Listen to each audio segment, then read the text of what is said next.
Alhamdulillahnya kondisi padi yang ban pulau ronyo. Oh, yang ban pula pun nawai. Petak pun. Yan kondisi ji. Kondisi ji kamanyang kasehat, kamanyang onji. Nyo kalau berpupuk IGO 3. Kalau berpupuk tanah.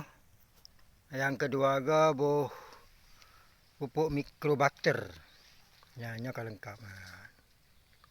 Kalaga nasi yang mesai, yang kamati mesai.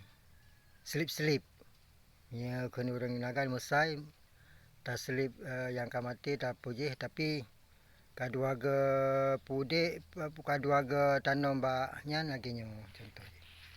Ya, nyo yang kuningnya. Yang kedua ga malah kalau ga tak mesai, tak mati hinan, tak pulahinan. Tapi mati cik hana budak. Jadi bahunan ile. Nyo kamanya-manya ni tak nasi radu lunco foto je kamanyang.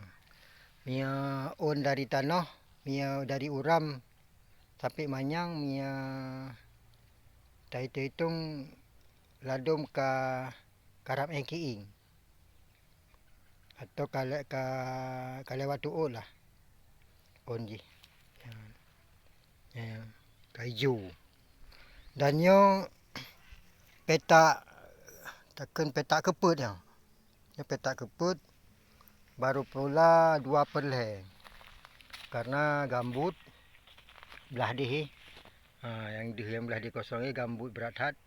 Tapi taco kadang-kadang lu tak habis wateh nan.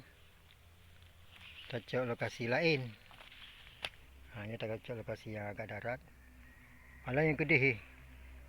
Okey, saya goji. Nyo peta keleh golom. Kalau habis mandung cuma belah dih sagai.